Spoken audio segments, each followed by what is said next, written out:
ఇక కళావతిని హాస్పిటల్లో ఉంచకూడదంటున్నారు. వెంటనే డిశ్చార్జ్ చేస్తాం, తల్లిని బిడ్డని తీసుకుని వెళ్ళిపోండి అంటున్నారు.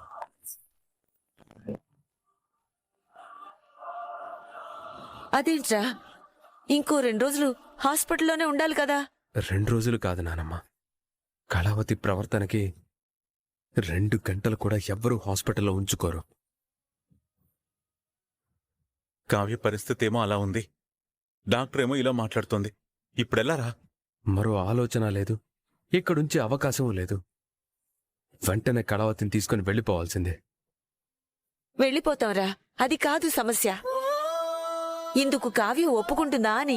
ఒప్పుకోకి ఏం చేస్తున్నానమ్మా? కడుపున పుట్టిన పాపని తన పాప కాదు అంటోంది. తన పాప తనకు కావాలని గొడవ చేస్తోంది. ఇలాంటి పరిస్థితుల్లో ఎలా ఒప్పుకుంటుందిరా? ఒప్పించాలమ్మా, మనమే ఒప్పించాలి. తనది భ్రమ అని తెలియాలి, అనుమానమని అర్థం చేయించాలి.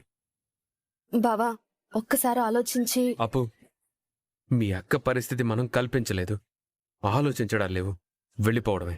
అది కాదు బావా. అప్పు ప్లీజ్, నేనేదో కన్విన్స్ చేస్తాను.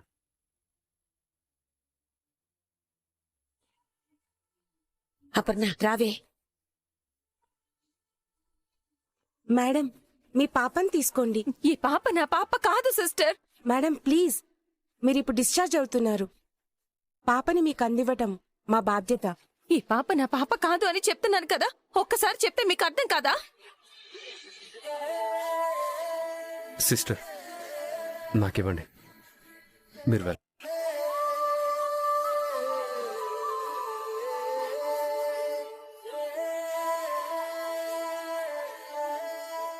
కళావతి, మనం వెళ్ళిపోవాలి.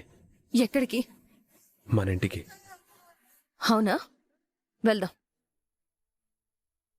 కానీ బాలింత డిశ్చార్జ్ అయ్యే ముందు హాస్పిటల్ నర్స్, హాస్పిటల్ సిబ్బంది పుట్టిన బిడ్డని క్షేమంగా తల్లికి అందించడం బాధ్యత అంట కదా. నా పాపని నాకు అందించమనండి, నాకు అందించమనండి, అప్పుడు వెళ్ళిపోదాం. ఏంటే నీ మొండి పట్టుదల? పట్టుదల కాదు, ప్రాణం పోసిన బిడ్డ. నీ పాప నీ కళ్ల ముందే ఉందమ్మా, ఎలా కాదంటావు? నేను కాదనట్లేదు, నాలో ఉన్న కన్న తల్లి మనసు కాదంటుంది. కళావతి, అనవసరంగా ఆర్గ్యూ చేయొద్దు. నీ వల్ల అందరం తలదించుకోవాల్సిన పరిస్థితి వచ్చింది. ఇక చాలు, ఏదున్నా ఇంట్లో చూసుకుందాం, పద. నా కన్న బిడ్డని నా కళ్ళతో చూసుకుని, నా చేతుల్లోకి తీసుకుని, నా గుండెలకి హత్తుకుని అప్పుడు వస్తాను. కళావతి, మన బిడ్డ ఇదిగో నా చేతుల్లోనే ఉంది. ఇది నా బిడ్డ కాదు. మీకెన్నిసార్లు చెప్పాలి? నా బిడ్డ కాదు. కళావతి, నీకు పిచ్చిగాని పట్టిందా? పిచ్చి నాకు కాదండి, మీకు, మీ అందరికీ పట్టింది పిచ్చి.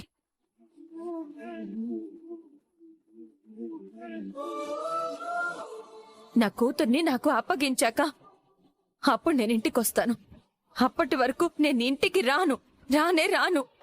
ఎవరి బిడ్డనో తీసుకుని నేనెందుకు వెళ్తాను? నా కూతురు నాకు కావాలి. అప్పుడే నేను ఇక్కడి నుంచి కదిలేది. కళావతి, ఇప్పటిదాకా చేసిన రాద్ధాంతం చాలు. నీకు నా మీద ఏ మాత్రం గౌరవం ఉన్నా మన బిడ్డతో కలిసి ఇంటికి రా. నా వేదన మీ గౌరవానికి సంబంధించింది కాదు, నా మాతృత్వానికి సంబంధించింది, నా పేగు బంధానికి, నా మమకారానికి సంబంధించింది. నా పాపం చూసి ఈ కన్న పేగు చల్లబడ్డాకే నా పాదం ఇక్కడి నుంచి కదులుతుంది. కళావతి, ఆఖరిసారిగా అడుగుతున్నాను, అర్థం చేసుకో.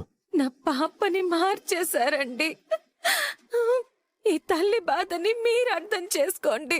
కళావతి, ఇంకొక మాట మాట్లాడితే నేను చచ్చినంత ఒట్టే. నువ్వు కాని ఇప్పుడు రాకపోతే నన్ను చంపుకు తిన్నంత ఒట్టు. తులసి, రెడీయా, వెళదామా? రెడీ అండి. ఒక్క నిమిషం. ఎలా ఉందిరా రాహుల్, మీ మామ్ ప్లాన్? అద్దిరిపోయింది మామ్. ఇన్నాళ్ళకి నువ్వు వేసిన ప్లాన్ ఫెయిల్ అవ్వకుండా జీవితాలనే తారుమారు చేశావు మామ్. రేఖ, నేను నీ గురించి ఆలోచించట్లేదు అన్నావు, నీకిచ్చిన మాటని మర్చిపోయానన్నావు. ఇప్పుడు తెలిసిందా మీ మామ్ పొటెన్షియాలిటీ? సారీ మామ్, నేను చాలా తక్కువ అంచనా వేశాను. బేబీ, మన ఆలోచనని ఆచరణలో పెట్టడానికి స్ట్రెయిన్ అవ్వకూడదు. బ్రెయిన్ వాడాలి. ఆవేశపడకూడదు. అవకాశం కోసం ఎదురు చూడాలి. దుగ్గిరాల వారి ఇల్లు కూలిపోవడానికి, కావ్య బ్రతుకు కాలిపోవడానికి ఒక్క క్షణం చాలు. కాని ఆ క్షణాన్ని మనం చేరడానికి బ్యాక్గ్రౌండ్ వర్క్ చాలా చెయ్యాలి. ఈ వారం రోజులు నేను చేసింది అదే. ఏమైనా ఈ రోజు నువ్వు ఒక మెట్టు పైకెక్కావు, 100 మెట్లు వాళ్ళని కిందకి దింపావు మామ్. అది కాదురా టార్గెట్. భవిష్యత్తులో ఇక వాళ్ళు దిగడానికి మెట్లే ఉండకూడదు. ఇక జీవితంలో కావ్యకి పుట్టిన పాపని ఎన్నటికీ కళ్ళ చూడలేరు. కావ్య చేతిలో ఉన్న పాపని తన పాపని అంటే కావ్య ఒప్పుకోదు. అలాగని కడుపును పుట్టిన బిడ్డ ఎక్కడుందో పట్టుకోదు. కావ్య ఆ ఇంటిని అల్లా కల్లోలం చేస్తుంది. దాన్ని నమ్మించలేక, వాళ్ల దగ్గరున్న పాపని కాదనలేక, కావ్యని కంట్రోల్ చేయలేక కుటుంబమంతా పిచ్చెక్కిపోతారు. అప్పుడు రాజ్కి నరకం కనిపిస్తుంది. ఇల్లు శ్మశానమైపోతుంది. మామ్, నువ్వేం చేస్తావో నాకు తెలీదు. బావన సొంతమయ్యేలా చేయాలి. అది నా కోరిక. అందుకే కదా బేబీ ఇదంతా చేసింది. ఆ ఇంట్లో మీరిద్దరూ ఉన్నారు. అన్నీ పసిగట్టండి. అనుమానం రానివ్వకండి. ఏం చెయ్యాలో నేను చెప్తూ ఉంటాను. నేను బయటే ఉండి కథ నడిపిస్తాను. వాళ్ల పతనానికి బాట వేసి ఆస్తిని అన్నయ్యకి కట్టబెట్టి రాజ్బావని నీ సొంతం చేస్తా. I love you mummy.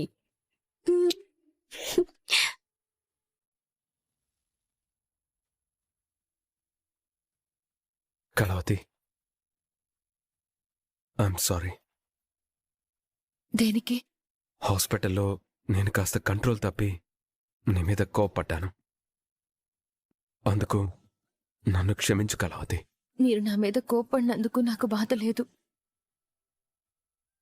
మీరన్ని మాటలు అన్నందుకు నాకు దిగులు లేదు. కానీ మీరు నా మాటని నమ్మనందుకే నాకు బాధగా ఉంది.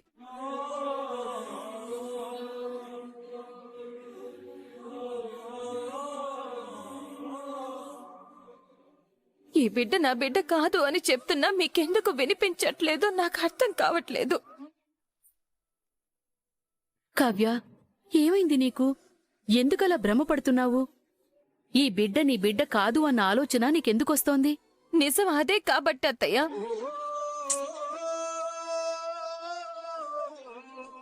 ఇది నా బిడ్డ కాదన్న సంగతి నాకు తెలుసు కాబట్టి.